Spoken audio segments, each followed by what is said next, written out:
Hello dear students, welcome to Motion online. हम लोग इस चैप्टर में लास्ट लेक्चर पे आ चुके हैं। क्या होता है प्रजनन, क्यों होता है प्रजनन, क्या इंपॉर्टेंस है प्रजनन की, ये सब बातें हम लोगों ने पिछले क्लासेस में अपने कर लिए हैं। हमने ये भी देखा, ये भी सीखा, यह भी जाना कि प्रजनन सभी जीवों का अभिलाक्षणिक लक्षण है। मतलब इस धरती पे प्रेजेंट मैक्सिमम जो मोस्ट ऑफ द सजीव हैं ना, जो मैक्सिमम सजीव पाए जाते हैं, उनके अंदर यह क्षमता पाई जाती है कि वो अपने जैसी संतति पैदा करके अपनी जनरेशंस को आगे बढ़ाते रहते हैं और अपनी पीढ़ियां आगे बढ़ाकर वह इस धरती पे जीवन की निरंतरता को बनाए रखते हैं। क्लियर है बच्चे? अब हम लोग इस जीवन की निरंतरता को चलाने का जो प्रक्रिया है, जिसमें हमने बात की थी अलैंगिक जनन, वो हम लोगों ने कैसे होता है, क्या होता है, कुछ एग्जांपल्स के साथ डिस्कस कर लिया है। आज हमें स्पेसिफिकली पढ़ना है सेकेंड टाइप ऑफ रिप्रोडक्शन, जनन का जो दूसरा प्रकार है, जिसे हम लोग बोलते हैं लैंगिक जनन या सेक्सुअल रिप्रोडक्शन। तो चलो बिना समय गवाए शुरू करते हैं लैंगिक जनन। क्या होता है लैंगिक जनन, क्या होता है लैंगिक जनन, क्या क्या चीजें यहां पे आपको सीखनी है, ये बात करेंगे बच्चों हम लोग इस लेक्चर में। राइट, लेट्स स्टार्ट लैंगिक जनन।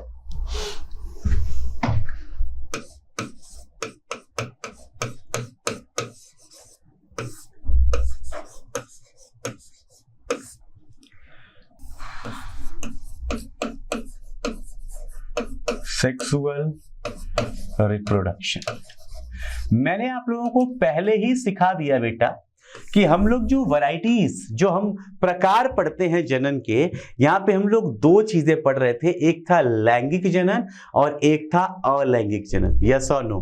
लैंगिक व अलैंगिक जनन में क्या समानता, क्या डिफरेंस है, वो भी हम लोग डिस्कस कर लेंगे। या फिर अगर आपने ध्यान से पढ़ लिया है अलैंगिक जनन, तो लैंगिक जनन की प्रक्रियाओं को देखते हुए आप अपने आप समझ जाओगे कि दोनों के अंदर क्या असमानताएं हैं।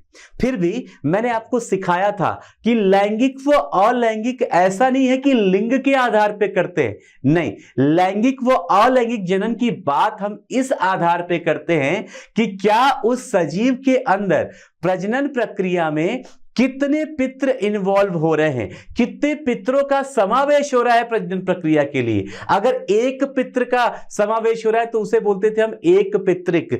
अलैंगिक जनन एक पितृक होता है। यस और नो?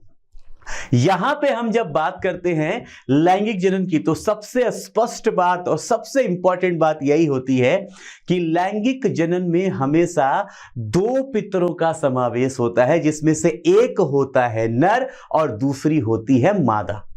स्पष्ट है? हम लोगों ने थोड़ा थोड़ा बात पहले कर लिया है, इसलिए आप अच्छे से रिलेट कर पाओगे। देखो जरा, सबसे पहले क्या पढ़ना है कि लैंगिक जनन, जनन की वह प्रक्रिया है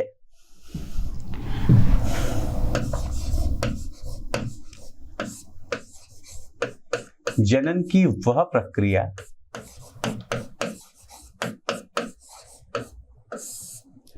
जहां पर जनन की वह प्रक्रिया जहां पर दो पितरों का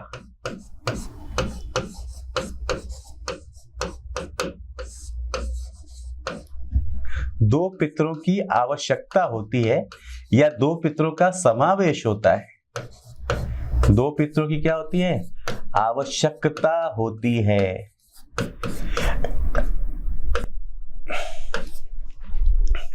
लैंगिक जनन कहलाता है। क्या बोला जाता है इसको? लैंगिक जनन कहलाता है। क्लियर बच्चे? जब हम बात करते हैं दोनों पितरों के बारे में, किसके बारे में बेटा? जब हम बात करते हैं दोनों पितरों के बारे में, तो पितर क्या हो सकते हैं? आप लोग जानते हैं यहां पे जो दो पितर की बात कर रहे हैं, वो पितर हैं नर व मादा। क्या है? एक हो गया नर पित्र। अब पित्र मतलब तो पिता होता है ना। मादा पित्र लिखेंगे तो थोड़ा सा ऑक्सीमोरन हो जाएगा, मतलब विरोधाभास हो जाएगा, बट ठीक है। पैतृक पीढ़ी की हम बात करें, अगर किसकी बात करें बच्चों? पैतृक पीढ़ी की बात करें तो हम नर व मादा लिख देते हैं। मैं ऐसे लिख देता हूं, पैतृक पीढ़ी में यहाँ पे प्रजनन करने के लिए हमेशा दो लोग चाहिए, एक होगा नर और एक होती है मादा। यस और नो? देखो अभी से सीख लो, नर का जो सिंबल है ना, एक सिंबल दिया जाता है। नर को जब भी दिखाना होगा, कहीं पे ऐसा स्ट्रक्चर दिखे तो वो नर है, और ऐसा स्ट्रक्चर दिखे तो वो मादा है। क्यों? क्योंकि जब आप बात करते हैं उच्च पादप या उच्च जंतुओं की, आप चाहे पादप की बात करें चाहे आप जंतुओं की बात करें, उच्च पादप एवं उच्च जंतुओं के अंदर नर व मादा की संरचना, इनकी स्थिति हमेशा ऐसी होती है। हम अभी डिस्कस भी कर लेंगे 2 मिनट लेके उसको ठीक से, जहां पे मादा हमेशा स्टेशनरी होती है, मतलब मादा अचलयमान होती है, वो अपनी जगह पे अचल रहती है, अपनी जगह पे टिके रहती है। और जो नर होता है, नर के अंदर जो उसके शुक्राणु बनते हैं, वो शुक्राणु होते हैं चलयमान, जो चल के किसी भी मीडियम से किसी भी तरीके से, कभी हवा ले जाएगी, कभी कोई एनिमल ले जाएगा, कभी पानी ले जाएगा, किसी भी माध्यम से वो विचरण करके पहुंचते हैं मादा तक पहुंचते हैं नर विचरण करके। इस तरीके से इसका अरेंजमेंट होता है ना। तो यहां से नर की तरफ से जाया जाता है, तो एरो दिखा रहा है कि भाई जाएंगे, और जाने के बाद ये जुड़ते कहां पे हैं? मादा में। तो मादा में हम हमेशा प्लस दिखाते, तो यहां पे दिखाते हैं एरो और यहां पे दिखाते हैं प्लस, नर व मादा को दिखाने के लिए। क्लियर? कभी कभी अब यहां पे 2 बहुत अच्छी बातें सीखनी है आपको, कि नर जननांग व मादा जननांग की उपस्थिति के आधार पे, कृपया ध्यान से सुनेंगे, नर जननांग व मादा जननांग की उपस्थिति के आधार पे जीवों को 2 प्रकार में बांटते हैं। कितने प्रकार में बांटते हैं? जीवों को 2 प्रकार में बांटते हैं।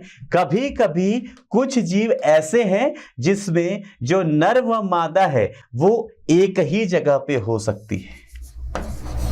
क्या बोल रहा हूं मैं? नर जननांग एवं मादा जननांग, नर जननांग व मादा जननांग एक सजीव के ऊपर, एक ही जीव के ऊपर क्या है? नर व मादा जननांग दोनों, एक ही सजीव के ऊपर नर व मादा जननांग दोनों। एक परिस्थिति तो ऐसी होती है, एक परिस्थिति ऐसी होती है जिसमें एक ही शरीर के ऊपर दोनों संरचनाएं प्रेजेंट है, उपस्थित है। दूसरी परिस्थिति क्या है? नर एवं मादा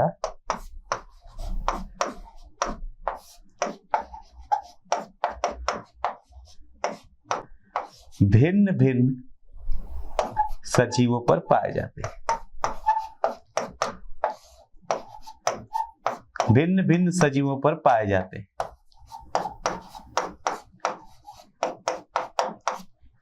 है ना, पहली स्थिति, दूसरी स्थिति। ये है कंडीशन नंबर 1 और ये है कंडीशन नंबर 2। अगर ऐसा होता है कि नर व मादा एक ही शरीर पे, एक ही सजीव पे पाए जाते हैं, तो इसे आप बोलते हैं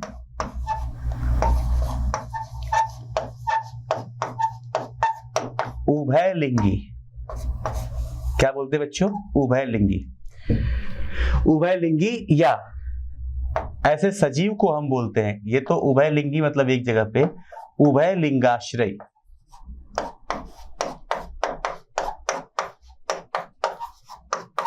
क्या बोल सकते हो आप इसको? उभयलिंगाश्रयी। इंग्लिश में इसे, अच्छा इंग्लिश में तो थोड़ा सा गड़बड़ है, हिंदी में तो ठीक है, उभयलिंगाश्रयी चला जाता है, बट हम 2 वर्ड यूज करते हैं जनरली। एक बोलते हैं हर्माफ्रोडाइट और एक बोलते हैं बच्चे मोनोइसियस। देखो सिखा देता हूं वो भी। दोनों का मतलब उभयलिंगी है, दोनों का मतलब उभयलिंगी है।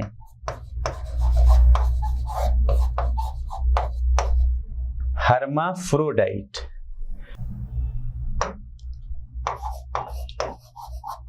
एक होता है बेटा हर्माफ्रोडाइट और दूसरा होता है मोनोइसियस। 2 वर्ड यूज करते हैं जनरली। जो हर्माफ्रोडाइट वर्ड है ये यूज किया जाता है जंतुओं के लिए, है ना, मतलब दोनों का एक ही है, लेकिन जंतुओं के लिए आप कहीं पे कोई भी यूज कर लो, कोई मना नहीं कर रहा है आपको, कोई डंडा लेके मारेगा नहीं।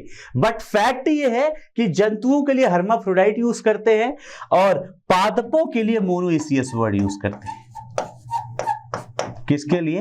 पादपों के लिए। वैसे मैं ये उम्मीद करता हूं कि आपको ये फैक्ट आता होगा, आप लोगों को ये चीज आती होगी, बिकॉज इसके पहले आप लोगों ने 11th क्लास में बहुत अच्छे से प्लांट किंगडम और एनिमल किंगडम, पादप जगत और जंतु जगत पढ़ लिया है, जहां पे इनकी बातें होती रहती हैं। फिर भी दोबारा से रिमाइंडर क्यों? क्योंकि इसके ठीक बाद जो आपका अगला अध्याय है, अगले अध्याय में आपको पढ़ना है पुष्पीय पादपों में जनन। तो वहां पे हम मोनोसियस और डायसियस वर्ड यूज करके उस चैप्टर को इस्तेमाल करते हैं, उस चैप्टर में हम ये वर्ड इस्तेमाल करते हैं और उस चैप्टर को डील करते हैं। इस वजह से मैंने सिखा दिया है। जब कहीं ऐसा हो कि नर व मादा अलग अलग पाए जाते हो, तो ऐसे पादप को आप बोल देते हैं एक लिंगी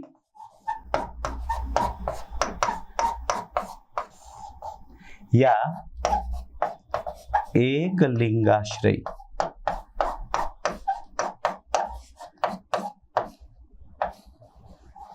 क्या बोल देते हैं? एक लिंगाश्रयी। क्लियर बच्चे? एक लिंगाश्रयी को हम दिखाते हैं हमेशा डायोसियस लिख के।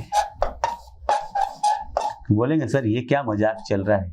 जहां पे मोनो है उसे बोल रहे हैं कि वो उभय है, और जहां पे डाई है उसे बोल रहे हैं एक। सुनिए, डायसियस का मतलब या एक लिंगी का मतलब क्या है? एक लिंग एक पादप पे या एक जंतु के पास है, नर या मादा जननांग।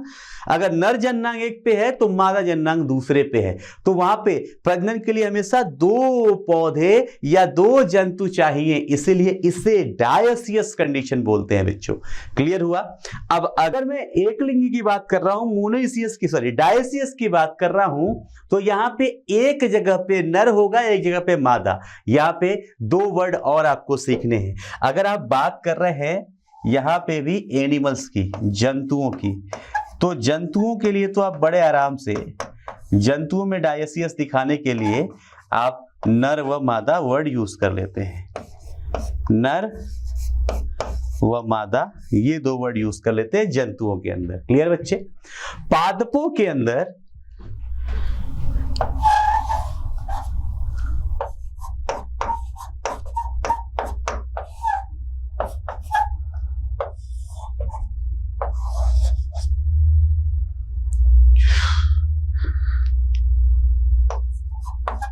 नर व मादा पुष्पीय संरचनाओं को, क्योंकि पुष्प ही होते हैं इनके जननांग, नर पुष्प व मादा पुष्प को, नर वाले को हम बोलते हैं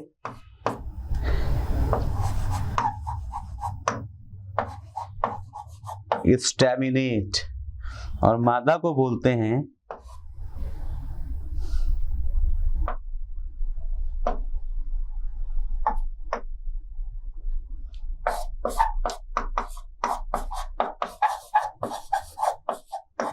पिस्टिलेट।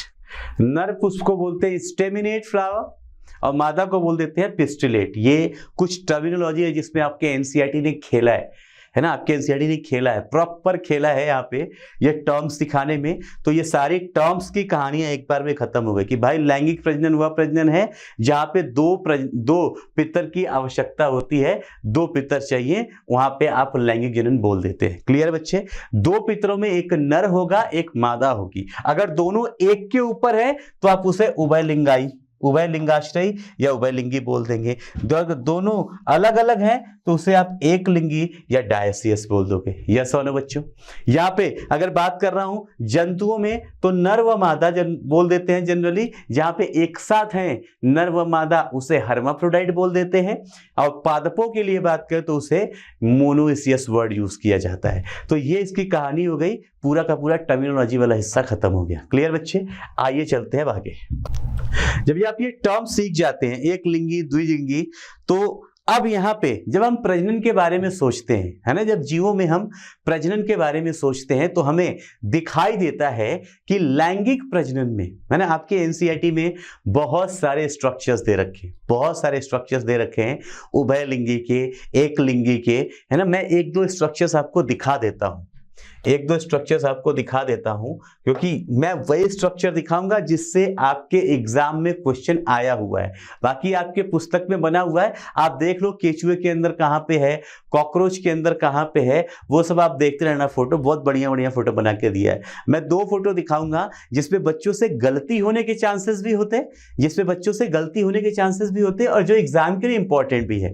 दो फोटो दिखाऊंगा बेटा, देखो आप देखो, मैं बढ़िया सा बना नहीं पाता बट कोशिश कर रहा हूं, तो हंसेगा कोई नहीं, जो सिखाऊंगा वो सीख लेगा बस, ठीक है। देखो इधर एक प्लांट बना रखा है आपके एनसीईआरटी में, जिसे हम बोलते हैं कारा का प्लांट, है ना। वैसे तो ये कारा जो है मैंने ऐसा बनाया है, बट ये बेहतर तरीके से ऐसा ही दिखता है ना। एल्गी है, बहुत छोटा सा ऐसा दिखता है ऐसा, लेकिन मैंने क्या किया है, इसका कोई सा भी एक हिस्सा आप मान लो जो आपको अच्छा लगे। मैंने एक हिस्सा इसका जूम कर लिया है। क्या किया मैंने, इसका एक हिस्सा जूम कर लिया है।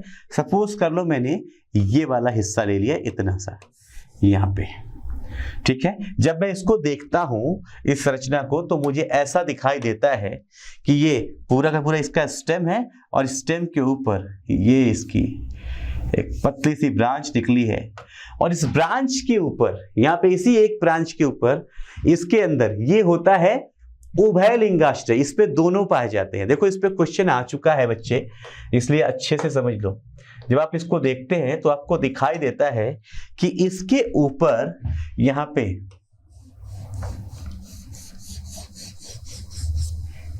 कुछ इस तरीके की एक संरचना है ऊपर के तरफ, और इसके नीचे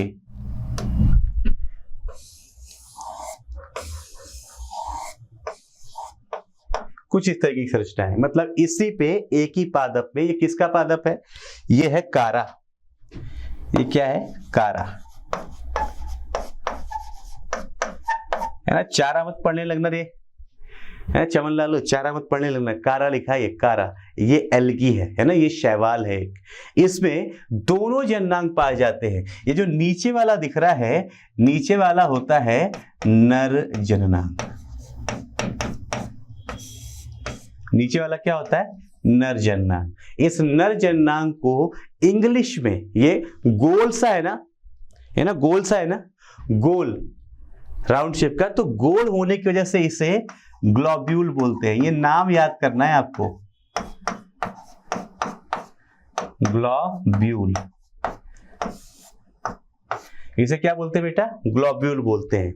और मादा के बारे में तो क्या ही बोले, है ना। मादा होती ही ना नुकीली, है ना, कटीली नुकीली होती है ना मादा। देखो ये थोड़ा सा ऐसा नुकीला सा दिख रहा है, ये गोल है, ये दोनों छोरों पे क्या है, नुकीली है। इस वजह से ये जो है, ये है मादा जननांग। और इस मादा जननांग का नाम होता है नुक्यूल। नुकीली से ना, इस वजह से क्या होता है, नुक्यूल नाम होता है, नुक्यूल लिखते हैं इसको, है ना बेटा। ये नाम याद कर लेना, कौन नर कौन मादा, किसका क्या नाम, नर मादा, और दोनों का नाम आप याद कर लेना, हो जाएगा।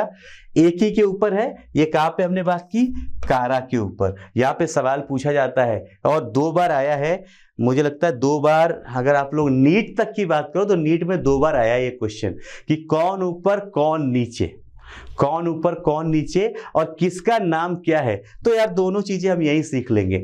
मादा की बात करूं तो मादा थोड़ी नुकीली सी दिख रही है, इसलिए इसका नाम नुक्यूल है। और नर वो सीधे साधे होते हैं ना, गोल से। नर कैसे होते हैं, सीधे साधे गोल से। देखो सीधे साधे तुम होगे, गोल मैं हूं, दिख रहा है ना, दिख रहा है ना। अरे अब दिख रहा है तो नजर लगाओ, कम होनी चाहिए ये। अगर दिख रहा है तो अच्छे से नजर लगा दो, ये कम होना चाहिए, है ना। चलो कोई बात नहीं, मुझसे तो हो नहीं रहा, तुम ही कुछ कर दो मेरे लिए। आओ देखो, ग्लोब्यूल हो गया, नुक्यूल हो गया, 2 संरचना है। तो ये बात इसकी खत्म। एक तो ये सिखाना था। दूसरा, आपको ब्रायोफाइटा का एक डायग्राम सिखाना है।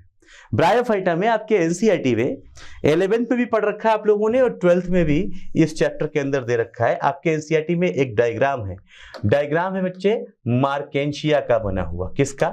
मार्केंशिया का चित्र बना हुआ है आपके एनसीईआरटी में। देखिए फटाफट आपको सिखाता हूं।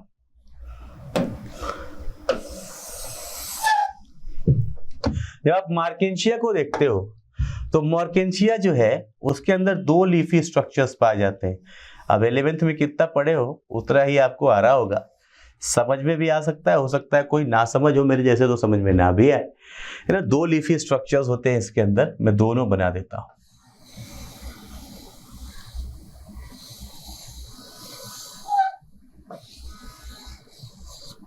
ऐसे 2 लीफी स्ट्रक्चर बना दिया, एक का मुंह उधर कर दिया, एक का मुंह इधर कर दिया। लो यार, समानता का अधिकार है। वो बोले मैं इधर हूं, आपका ध्यान किधर है, अपन बैठा इधर है। कितना गंदा बन रहा है, एक कितना अच्छा बना, दूसरा पता नहीं क्या हो गया। रुको, ऐसे कैसे नहीं बनेगा। 2 लीफी स्ट्रक्चर, तो ये हो गया पहला और ये हो गया दूसरा। लो, अरे ऐसे कैसे नहीं बनेगा। ये लो, ध्यान देना। अब देखना, ये बेटा है मार्केंशिया का डायग्राम, लिख देता हूं। ये है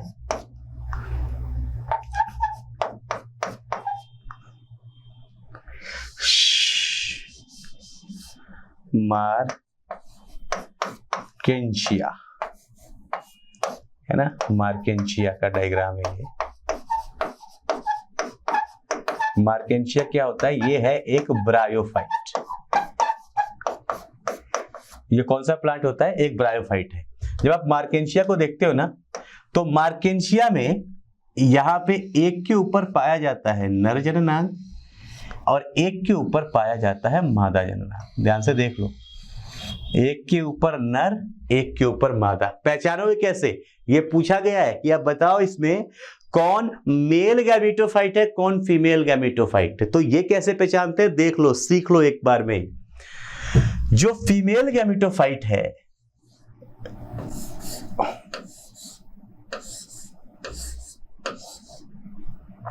फीमेल गैमेटोफाइट बड़ी सुंदर अरेंज टाइप की है ना, एकदम ऐसा लग रहा है पंखुड़ियां निकली है ना, पंखुड़ियां ये गुलाब की सी हैं। देखो यहाँ पे क्या है, पंखुड़ियां निकली हुई हैं, ऐसा लग रहा है फूल जैसी, बिल्कुल, है ना। समझ सकते हो ना, तुम लोग ऐसी एज में हो अभी कि तुम लोग समझ सकते हो ना। बदतमीजों, मसाला समझो यहाँ पे क्या है।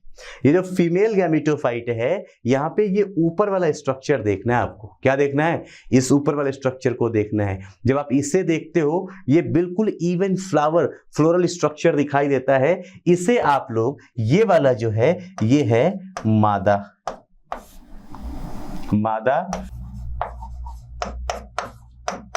ये क्या है बेटा? ये है मादा युग्मकोद्भिद। क्लियर है? यहां पे जो नर वाला संरचना है, देखो कैसे भी टेढ़ा मेढ़ा डाल दो, कुछ सजने समझने की जरूरत नहीं है। अरे अपन ऐसे उठते हैं, है ना, अपन नर है ना, अपन उठते हैं, उठने के बाद क्या हुआ, क्लास जाना है लेने, ठीक है चले जाएंगे। अभी तो 7 बजे से क्लास है ना, 7 बजे से क्लास है, अभी तो 6:55 हो रहे हैं, चले जाएंगे अपन, क्या जल्दी है। हाँ, जाने में 10 मिनट लगते हैं वो अलग बात है, चले जाएंगे। फिर जाने के टाइम, हाँ 6:57, हाँ अब निकलना चाहिए। तो निकले तो अब रेडी कैसे हो, जल्दी जल्दी रेडी कैसे हो? बस यूं हाथों की तरफ देखा, तेरा ही भरोसा है, और यूं हाथ बिखेरे, बाल हो गए सेट। अपने को जरूरत नहीं है कुछ करने की ना, लड़कियों को कहीं जाना हो 15 मिनट तो कंघी करने के लिए चाहिए, वो भले 15 मिनट पहले ही करके रखा हो। अरे यार ये निकल रहा, फिर उसके बाद पकड़ के यूं लपाट के पता नहीं कैसे फिर वो अपना तैयार होते हैं। तो मैं ओवरऑल क्या बोल रहा हूं कि ये जो मादा होगी ना, वो बिल्कुल बैलेंस्ड होगी, बिल्कुल टिप टॉप। मेल ऐसे गोल सोल सा दिख जाएगा। तो इस जगह से पहचान जाओगे आप कि ये क्या है, ये है बेटा नर युग्मकोद्भिद, मार्केंशिया का या ब्रायोफाइट्स का नर व मादा पहचान सकते हो। यहां पे ये कारा है, ये एक एल्गी है, ये एक शैवाल है। और ये शैवाल कैसा है? ये शैवाल है उभय लिंगाश्रय। इन दोनों पे बहुत सवाल आता है ना, 2 रीजन है, क्योंकि ये आपको और दूसरे अध्यायों में भी इनके बारे में जिक्र किया गया, इसलिए उभय लिंगाश्रयी है शैवाल। और ये जो मार्केंशिया दिख रहा है, मार्केंशिया कैसा है? ये एक लिंगी है, ये एक लिंगी है। क्लियर बच्चे? तो ये हो गई बात आपके एनसीईआरटी के डायग्राम की। बाकी आपके एनसीईआरटी में इस आर्टिकल से रिलेटेड स्ट्रक्चर दे रखे, केचुआ, कॉकरोच, ये सब दिखा रखा है। एक बार आप लोग अपनी पुस्तक में देख लेना। मेन मसाला मैंने कर दिया खत्म। क्लियर बच्चों?